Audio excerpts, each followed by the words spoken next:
Di ba ang ganda? Ang taba-ching-ching ng dahon. Kasi mataba yung lupa na tinaniman.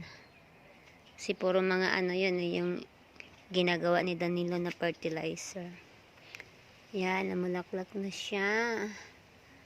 Unti-unti na siyang, ganyan pa yan siya, pero pag yan, magiging ganito din yan. Mag-umpisa lang yan siya sa ganon. Tsaka dito din. At saka dito din ha? Malaklak na rin Ganyan siya, mag-umpisa ng ganyan. Tapos unti-unting mag-iiba ang kulay. Magiging ganito yan.